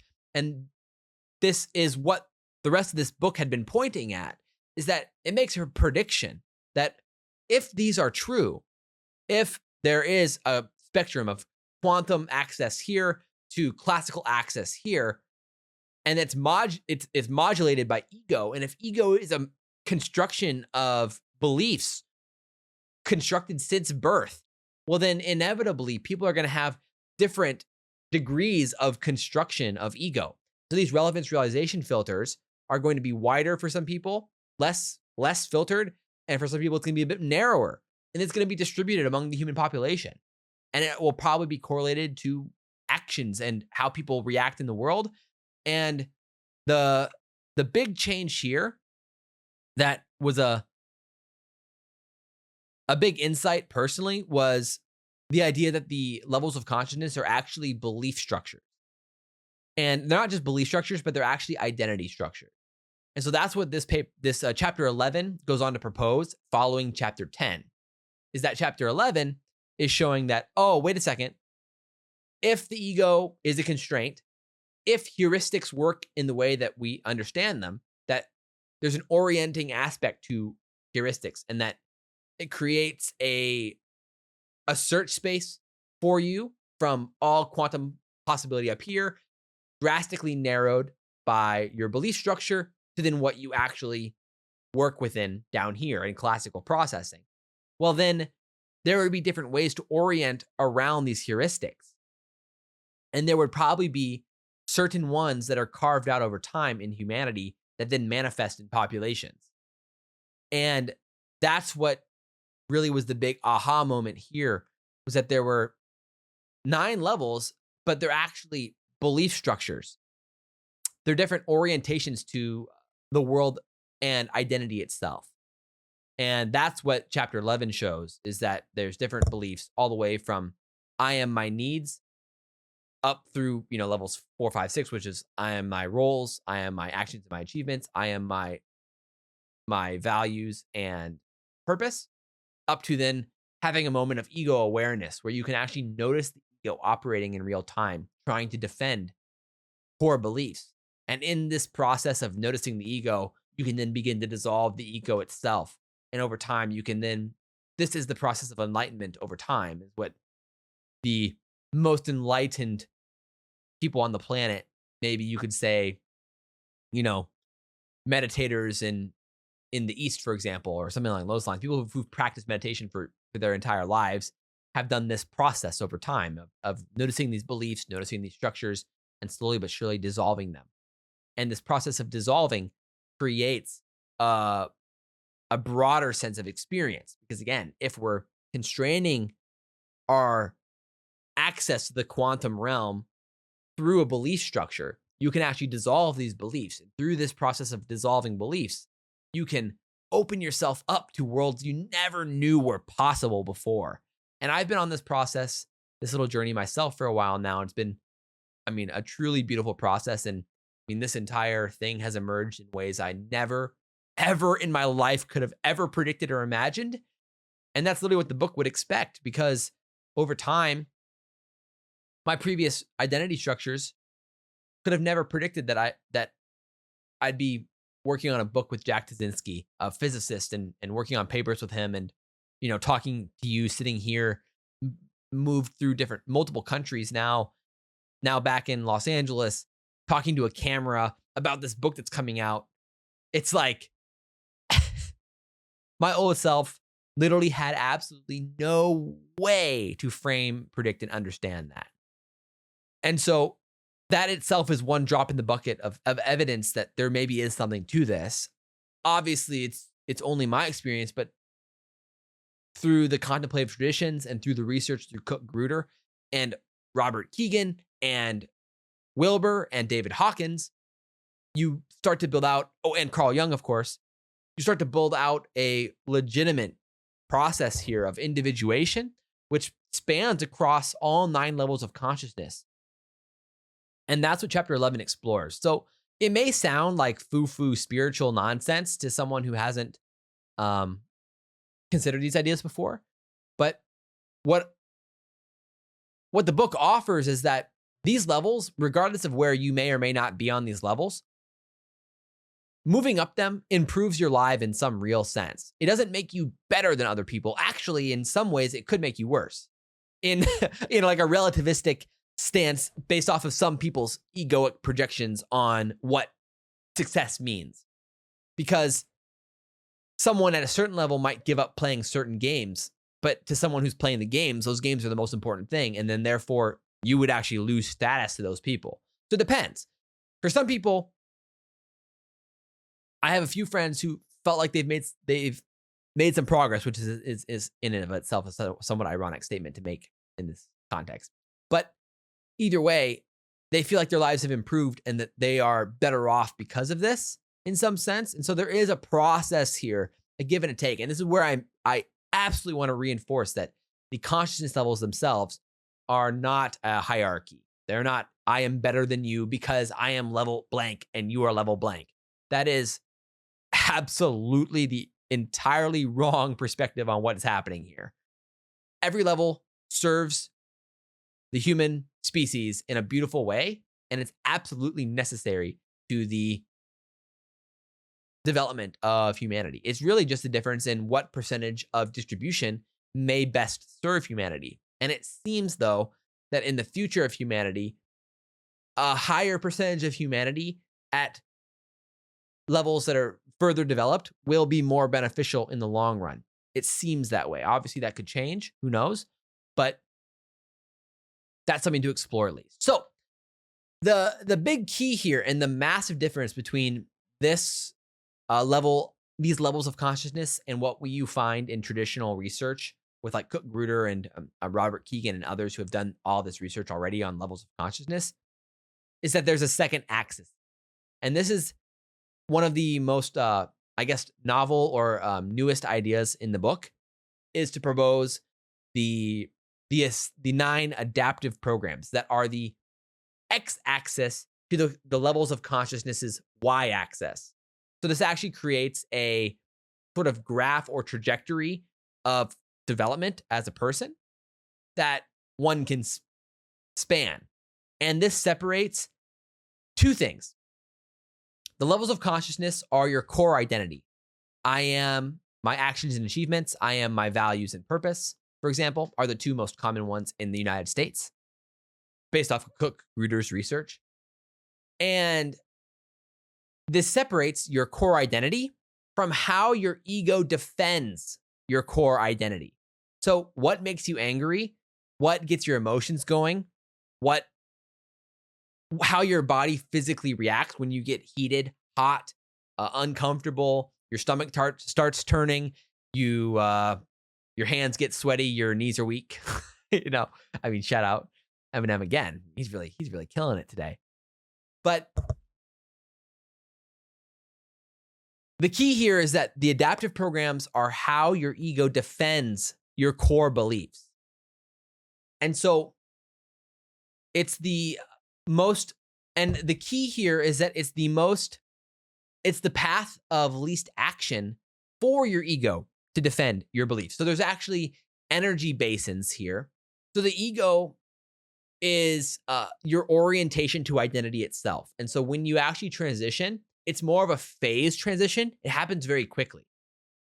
You're going to be like, at some point, you're going to be like, screw it. I don't care anymore. I can't be asked to deal with this, with these games. I'm going to opt out of these games and I'm just going to be who I am. And that's kind of like the classic like transition between level 5 and level 6. Screw it. I don't care about the results anymore. I'm just going to be me. And that's what level 5 to level 6 can feel like. That's just one representation of it. But I'm using this as an example. So that is a phase transition. It can happen quite quickly. With adaptive programs, because they're thermodynamic in their nature, they have to change a little bit more slowly. It's more like a cruise ship turning at sea, you may think, versus a snap of your fingers that could happen with identity.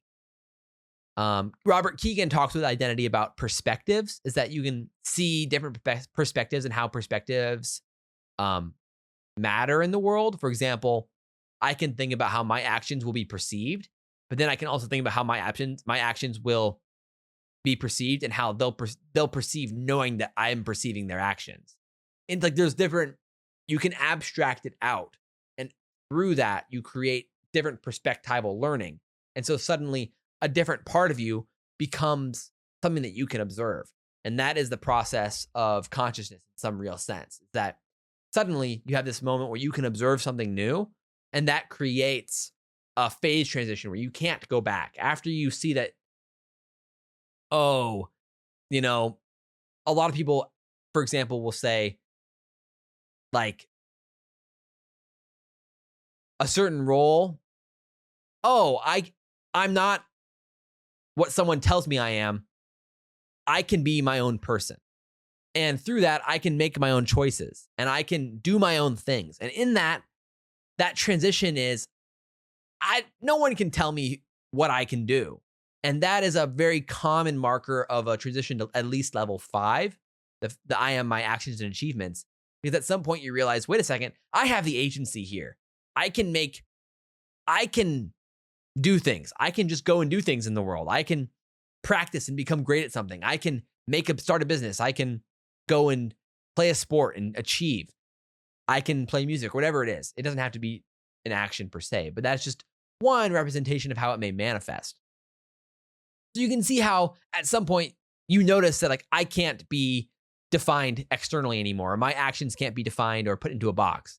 And then at some point you can't just go back anymore. That's kind of a bridge you cannot cross. Adaptive programs are a bit different because they're thermodynamic basins. And so they're a bit hard, I think, for people to understand at first because it's a new idea in physics. But the idea is it's a thermodynamic basin through which your ego most effectively defends your core identity. So, for example, let's say you you are someone who defines yourself through your performance. And this was me in high school, for example, or even early college, right? It was all about how well I performed, how well my YouTube channel was doing at the time. And if someone said, "You are a bad YouTuber," I would have gotten so angry. I would have been heated. And if someone said I was a bad Call of Duty player, like, "You're a terrible Call of Duty player," because at the time I was a YouTuber in the Call of Duty space, I would have been heated because that was disconfirming evidence to something that was core to my identity, a core identity belief. I am a great content creator. I am great at this. My actions and achievements defined my identity at the time. And so it wasn't even that I was a YouTuber. I didn't really care if I was a YouTuber. I wanted to be a great YouTuber. So it wasn't just about me being a YouTuber. It was about being me being a great Call of Duty. And so someone saying, "Dude, you're terrible at this," would have pissed me off, and my ego would have activated. At that point, I would get angry. You would feel the body. So my face would heat up. And there's a correlation between the physiological responses and the emotions, because inevitably your emotions are evolutionary responses to threats. So in the same way that, okay, you have to react to the tiger in the bush, like at some basic level, you have to predict, okay, there might be a tiger in the bush. So your ego is already perceiving the potential threat here. So inevitably, already the perceived potential threat to your survival will be something that creates a physiological response. It might be a sense of anxiety. And then your palms get sweaty, your knees are weak. You're like, "Oh my word." Or your heart rate increases. So you're actually getting ready for fight or flight in that moment. So your cardiovascular response is like a, embrace for impact type of feel. And so maybe your blood vessels contract and maybe a cortisol spikes or something like that. There's a physiological response to the threat that's being perceived. But the problem is that in modern times, there are no tigers in bushes anymore. There's social pressures. There's failure to perform in a basketball game. There's someone, it's your business going out of business. It's getting fired from your job. So these are now the new threats that our body perceives. It's not the tiger in the bush anymore. Our egos have gotten much more sophisticated. It's not that the tiger is going to kill us. It's that, well, if we lose our jobs, then this is going to cascade, and that's going to cascade, and this is going to cascade, and I'm eventually going to die. So it's actually a projection like 10 steps down the road, 10 bridges that have not been crossed yet. And that creates the sense of anxiety or dread or fear or anger or whatever emotion that's attached to defending that belief. But then the core here is that it's an energetic process. The ego has to defend this through energy. And so our brain is a thermodynamic process at its core, which is what the previous chapters have entirely explored. Chapter 4, Chapter 5, Chapter 6, Chapter 7, Chapter 8, Chapter 9, and Chapter 10 all went through showing how our brain and our body is a thermodynamic system, and our brain operates through the laws of thermodynamics, which fundamentally emerged from quantum processes. Obviously, they're different because one's classical and one's quantum, but at the base layer, there are quantum processes going on.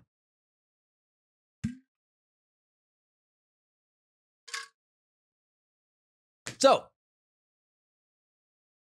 the key here now is the beliefs are correlated to how much energy your brain is using right now. Because again, what we found in Chapter 9 and Chapter 10 is that beliefs are thermodynamic, that to maintain a belief costs energy, because normally, if they're not maintained, or if they're not maintained in a classical way, beliefs are either you can be very certain about something or very uncertain about something. Uncertain is a belief you don't hold. I don't have a belief on the best color of dress to wear to a wedding in Latvia. I have no idea. I don't have any weight assigned to what color dress someone should wear to a wedding in Latvia. Someone out there might. And so maybe for them, that's a belief they might actually have to pay to maintain. Or I don't have a belief about how the world works, about, how the color green should be used in architecture in Bolivia. Okay. Someone might have a very strong belief about this, and that might be core to their framework in their lives. And that's a very obscure example, but obviously these are all examples. They're obscure for a reason, but we all have a massive web of beliefs about how the world works, how we believe the world works. Republicans have a much different beliefs about how the world works than Democrats do. Christians have a much different belief about how the world works than Muslims do. Americans have a much different belief about how the world works than South Africans do. These are all belief structures. And then not only that, but that's just environmental. Obviously, personality, gender, all the demographics affect this, not to mention genetics themselves, just in general. And when you're born, how old you are, all of these things affect the massive belief structures that you build up over time. Anyway, these create a certain cost structure, a thermodynamic environment that your mind has to work within, your ego has to work within. And remember how we said that the brain uses 20% of the body's energy. That's the cap. That is how much energy the brain has to work with. It's the budget. There's only so much to go around. You can't unlike the government, you can't print more money.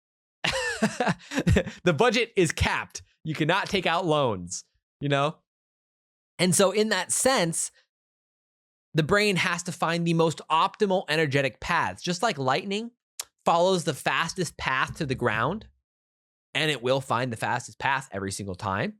Your brain has to find the fastest path in its own landscape. And that is the thermodynamic basin that exists for your ego and for your beliefs in this exact moment. And that is how your ego defends your identity. And these have archetypal natures. And so this is what was identified by David Hawkins and Carl Jung, is that the archetypes manifest in this way because they are the most thermodynamically optimal way to survive. And that has been ingrained in our genetics or in the human DNA for millennia, for thousands and thousands and thousands and thousands of years. And from that creates archetypal patterns that manifest in emotion and in response to threat. And that's what the adaptive programs are showing, is that there's different ways to orient to the world and how your ego will orient to threat itself and how it will defend identity. And there's different ways to be motivated through negative emotion or through positive emotion. And negative emotion are how the first 4 programs through the adaptive program work. You are motivated through shame and anger and hate and anxiety and fear. And then after that, you end up in exploration. And this is what one of the studies in chapter 8 showed, is that your body actually has 2 responses. It can respond to threat or it can perceive threat as either a threat or as a challenge. And this is the big switch in the adaptive programs, is your body has 2 responses, threat or challenge. And you can start perceiving what would have normally been threats to your identity now as challenges to be overcome, exciting opportunities. And this is literally there's a reason why we say, are you a cup half full type of person or a cup half empty type of person? This is literally the switch in the adaptive programs. And it sounds ridiculous to say without the rest of the science behind it. So I please ask you to read chapter 10 and 11, 9, 10, and 11, get a full sense of what the adaptive programs are doing here. But the idea here is that there's actually there's more thermodynamically optimal ways to maneuver through the world as you dissolve beliefs.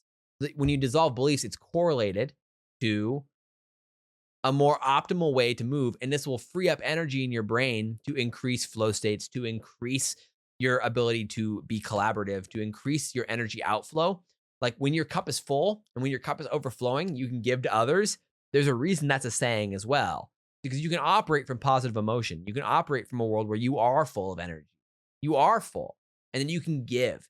And that process of giving creates a new motivation versus someone who's operating from a shame or anger based, who perceives the world as obstacles that have to be overcome through force. This might sound ridiculous to someone who hasn't, if depending on what program you're in, or it might even sound ridiculous to someone who just hasn't thought about it before. I don't know.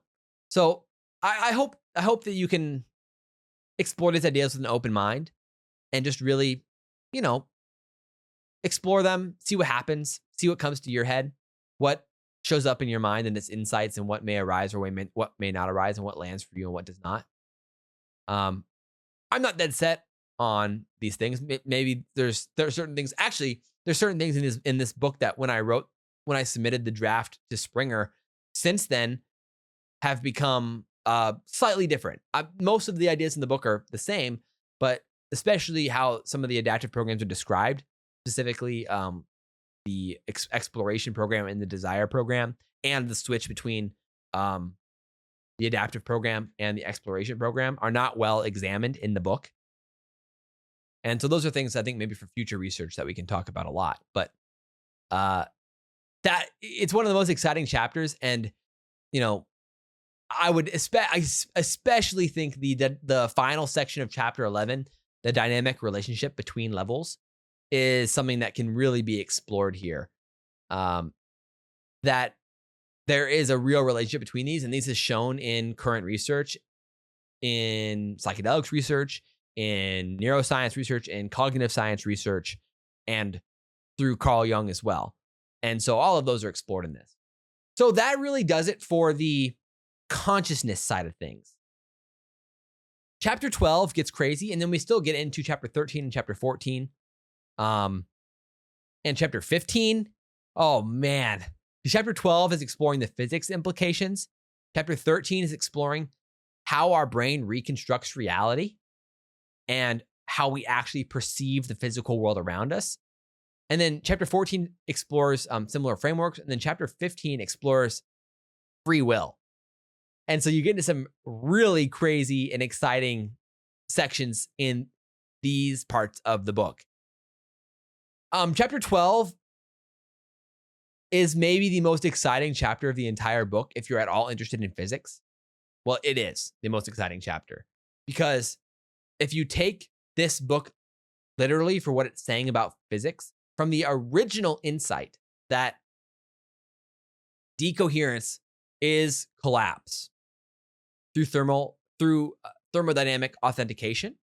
And when you start with H as action density, as H being fundamental as action, then suddenly you end up in an entirely new interpretation of physics. Obviously, all we're doing is reinterpreting physics. We're not introducing new physics equations, but the reinterpretation of physics opens up an entirely new way to think about physics and think about general relativity, think about time, think about what selection itself is, think about Feynman's path integral and gravity and black holes. And it really, it takes on a lot of the foundational ideas of physics with a new interpretation to put forward. And it was one of the most mind-blowing experiences ever when these first started to unfold, because I had never considered these ideas before until I sat there and was like, what are we actually saying about H right now? And then when I started to follow that thread, this just kept unwinding and unwinding. And I was like, holy crap. And then when you start to double check it against physics, it checks out. And so I would be very excited to hear what, if physicists can explore these ideas with an open mind and really just follow the original insight, is when you treat H as a foundation and not just as a conversion factor. And you say, what if it's action density? What if we treat H as fundamental? What if we act as though H was discovered before energy was? Because thermodynamics was found before quantum physics. But what if we had found quantum physics before we found energy? We would have interpreted H as the more fundamental thing. But Einstein told us, Max Planck told us that E equals HF, which means that you can then also say that H equals E divided by F. So you could just make H more fundamental than E. And then Einstein told us that E equals MC squared. Well, now you can make H equal, insert MC squared for E, and suddenly you have a really strange equation for what H equals. And so when you start following this thread of H as fundamental, you end up at this place where Feynman is describing a universal process, what this paper terms the universal selection mechanism. And actually, me, Jack, and Catalina Curcial, who was fundamental, who her lab worked on the Nadi et al. Paper that disproved or provided strong evidence against the orchestrated objective reduction gravity collapse. We have a paper coming out that goes into this universal selection mechanism at nauseum and describes it fundamentally. And that's a really, I think that paper is extremely fun, and really, really, really, really. And there's some really cool things in there on relativity and what relativity would look like in this dynamic when you reinterpret photons as action, as the fastest that action can propagate, things on those lines. And so I don't want to go into chapter 12 too deeply because most people who are watching this may not deeply understand physics to really appreciate what's going on with chapter 12. But even if you don't, I think you could really enjoy chapter 12's exploration. And it's written in a way for someone who may not fully understand all of physics. So maybe you actually get something from it anyway. Chapter 13 then describes the architecture of how reality itself is constructed. And this is one of the most interesting chapters in the entire book. And this is where Jack's work is so fundamental. And it starts to describe what the holographic process would look like in the brain for how photons hit our eyes or how our senses pick up information and then turn it into a reconstruction of reality in our mind. And this connects to chapter 8 and to the relevance realization ideas because our perception of the world or how the information is organized would get filtered through our meaning-making apparatus. And so this would cause a different interpretation of the world itself. And so it's no surprise that we interpret the world in such fundamentally different ways, even though we're interpreting some of the same facts themselves. Like how can people read the same facts about reality and interpret an entire different meaning for these facts? Well, this is the reason why, and this is how it works in theory. And so that's a really fun chapter, and we'll leave it at that for now, but I highly recommend checking that one out. Without spoiling the rest of the book, the chapter 14 is about different frameworks that are similar. Chapter 15 is free will. And then 16 is case studies, which are really interesting. It talks about Rick Rubin, Lex Friedman, David Hawkins, and Federico Fagin, who has his own theory of consciousness and his own unitive experience for what he experienced as pure consciousness. And also post ecosystems, including Bitcoin and a case study into blockchain technology. Those are really fun, and I highly recommend checking those out and those are much easier to read and may actually help you understand what's going on in this framework with these different ideas and case studies. So that's why I wanted to include this in the book for people who aren't as technical, because you could read those and then get a different feel, especially from like Rick Rubin's perspective on someone who's about creativity and the process of creativity. He shockingly describes the book like word for word at times almost with how he sees how to access the creative muse and the information that exists out there. He literally describes it in terms like in thermodynamic and informational terms. It's really epic. And I was mind blown when reading his book because I was like, after writing this original draft, I was like, wait a second, Rick Rubin might actually have something to say about this. And then I read his book and I was mind blown reading that book. It was actually crazy. So I recommend checking that out. So the free will chapter, I don't want to get too much into that here. I want to save that one for the book itself because it's one of the most interesting chapters in the book, in my opinion. Because if you take consciousness literally for what it means in this book, it really dissolves the free will debate. The book uses Sam Harris versus Jordan Peterson as the two arguments for free will versus non-free will, determinism versus free will. And it literally dissolves the debate, says both of them are sort of right, but they're looking at it in the wrong way. And then it provides an entirely new explanation for it. And it was one of those insights that hit where I was just shocked while writing it. It's a really fun one. So overall, that's most of the book. I mean, we just covered, how long have we been talking here? 2 hours? So I'm sweating. It's really hot in here now because the computer's running on overdrive. But hopefully you have a better idea of what this book is exploring. And maybe by now, as the book is now out. And so hopefully the papers are almost released. But the link is down to the book below. And if they're not released yet, Jack and I are working on multiple papers right now that dive into the core mechanisms of this book and just add in additional scientific evidence for them and lay them out in scientific terms or in a scientific framework that would be accepted in mainstream journals. So we have one currently being reviewed on the biological switch mechanism, which dives into the switching mechanism itself at a quantum biology level and a neuroscience level on exactly what's happening all the way down from the LCNE system, all the way down through the electromagnetic signals the DMN is sending, the energy pumping that's required for coherence in microtubules, through the calcium into the microtubules, into the cytoskeleton, and what's happening in the microtubules themselves. So it's a really in-depth paper across all of neuroscience, biology, quantum biology, anesthesia, and even some of the neuroscience research on psychedelics from Carhart Harris and such. It's a really cool paper.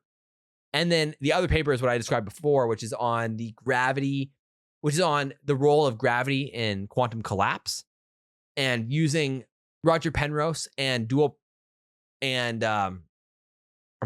Roger Penrose and his framework for why he originally proposed gravity as a collapse mechanism, flipping it on its head, showing where gravity actually fits in the selection hierarchy, and then going in to describe how gravity does not play a role in collapse and what actually does. And this goes into the decoherence argument a little bit, but then also into the 5-level selection mechanism and what that looks like. So that's the next part of the paper. And both those papers are coming out very soon.